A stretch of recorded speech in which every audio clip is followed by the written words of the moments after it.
സീമ കഴിഞ്ഞ തവണ 2021 നിലമ്പൂരിൽ ഇടതുമുന്നണിയുടെ സ്ഥാനാർത്ഥിയായിരുന്ന PV അൻവർ ഇപ്പോൾ ബേപ്പൂരിൽ UDF സ്ഥാനാർത്ഥിയാണ്. ഞാനെന്താ അതിൽ ചെയ്യാൻ പറ്റുക? ഇതിപ്പോൾ എനിക്ക് ആരോടെങ്കിലും പറയാൻ പറ്റുമോ?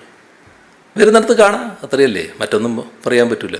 അദ്ദേഹം ഉന്നയിക്കുന്ന ഏറ്റവും പ്രധാനപ്പെട്ട ആക്ഷേപം എന്ന് പറയുന്നത് മരുമോനിസം എന്നുള്ളതാണ്.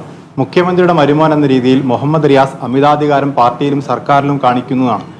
വിവരമില്ലാത്തവനാണെങ്കിലും സത്യം പറയൂ. അതിനെക്കുറിച്ച് എന്താണ് അഭിപ്രായം? അതുകൊണ്ടാണ് അയാൾ പോകേണ്ടി വന്നത്. അതാണ് അദ്ദേഹം കാരണം ചോദിക്കണം, അയാൾ അതാണ് കാരണം പറയുന്നത്. മുൻകോപിയാ, ചെറിയ മൂലക്കുറിന്റെ അസ്കിതണ്ടേ, അതൊന്നും പ്രശ്നമാക്കണ്ട. നിങ്ങളുണ്ടല്ലോ എന്ത് കാര്യവും പറയാനുള്ള നാക്ക്, എല്ലില്ലാത്ത നാക്കുണ്ടല്ലോ, അതിന് പറ്റുന്ന ഒരാളാണ് അയാൾ. അത് അതേ രീതിയിൽ കേട്ടുകൊണ്ട് വർത്താനം പറയാൻ നിൽക്കണ്ട. എന്റെ കയ്യിൽ അവനെ കിട്ടിയേ ഞാൻ അവനെ അരിഞ്ഞ് മുളകിട്ട് അങ്ങനെ തിന്നിടോ. അതൊരു നല്ല ഗുണമല്ല. മാധ്യമ പ്രവർത്തനം എന്ന് പറയുന്നത് എന്തെങ്കിലും കേട്ട് അത് മുഴുവൻ സ്വീകരിച്ച് അതേപോലെ വിളമ്പേണ്ടവരല്ല. കണ്ടിട്ടൊരു അവലക്ഷണം പിടിച്ചവനെ പോലുണ്ടല്ലോ. പ്രധാനപ്പെട്ട പ്രചരണം അതാണ്. അല്പം ബുദ്ധി ഉപയോഗിക്കണം. നമുക്ക് എല്ലാവർക്കും ഉണ്ടല്ലോ, ലേശം ഉപയോഗിക്കുന്നത് നല്ലതാണ്.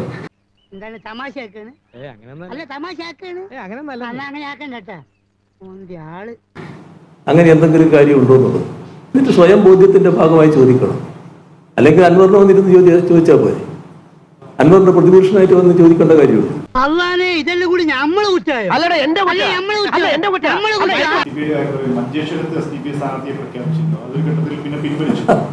ഇയാൾക്ക് വേറെ എന്തോ സൂക്കേടാണ് കേട്ടോ. ഇനി അത് ഞാൻ മറുപടി പറഞ്ഞിട്ട് കാര്യമില്ല. വേറെ എന്തോ അജണ്ടയും കൊണ്ട് വന്നിരിക്കുക. ഏതോ ഒരു ഞാൻ സാധാരണ അങ്ങനെ ചോദിക്കില്ല, പക്ഷെ എന്തോ പ്രത്യേക അജണ്ടയായിട്ട് വന്നാണെങ്കിൽ അതൊക്കെ മാറ്റി വെച്ചാൽ മതി കേട്ടോ. എനിക്കിതൊക്കെ ഒരു ത്രില്ലായിട്ടാ തോന്നുന്നത്. ജീവിതത്തിൽ എന്തെങ്കിലുമൊക്കെ ഒരു തമാശയൊക്കെ വേണ്ടേ? ഈ പത്രസമ്മേളനം തന്നെ അലങ്കോലപ്പെടുത്തണമെന്ന ഉദ്ദേശം നിങ്ങൾക്കുണ്ടോ? അങ്ങനെ ഒരു രീതിയിലല്ല വേണ്ടത്. നീ ആരടാ എന്നോട് എതിർക്കാൻ? ഇങ്ങോട്ട് ഇറങ്ങി വാടാ, എടപ്പാളി തന്തക്ക് പിറന്നവനാണെങ്കിൽ ഇറങ്ങി വാടാ.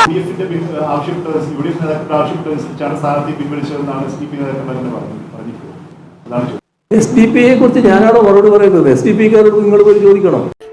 നിനക്കതൊക്കെ എങ്ങനെയാ സാധിക്കും? എന്റെ പെരുമാറ്റം നന്നായി പോയേ എന്ന് പറഞ്ഞ് നാട്ടിൽ നടക്കേണ്ട കാര്യം എനിക്കില്ല. ഞാൻ ഇന്നലെ ഒന്ന് പ്രവർത്തനം നടത്തിയ ആളല്ലാരും. അഭ്യാസം എടുത്താണ്ടല്ല. ആ കേൾക്കുന്നത് വെച്ചിട്ട് അവരോട് പോയി ചോദിക്കണം. എന്നോട് ചോദിച്ചാൽ മനസ്സിലാവില്ല. എനിക്ക് പറയാനുള്ളത് ഞാൻ പറഞ്ഞു. ഞങ്ങൾക്ക് ഒരു വർഗീയതയുമായും ബന്ധമില്ല. അത് തന്നെ തനിക്ക് വിവരമില്ലാതായി പോയത്. ഏതായാലും അത് നന്നായി. അവനെ ഒന്ന് വളഞ്ഞു പിടിക്കാൻ ഞാനൊരു വഴി അന്വേഷിച്ചുകൊണ്ടിരിക്കുകയായിരുന്നു. ഇത് ഞാൻ ഏറ്റെടുത്തു.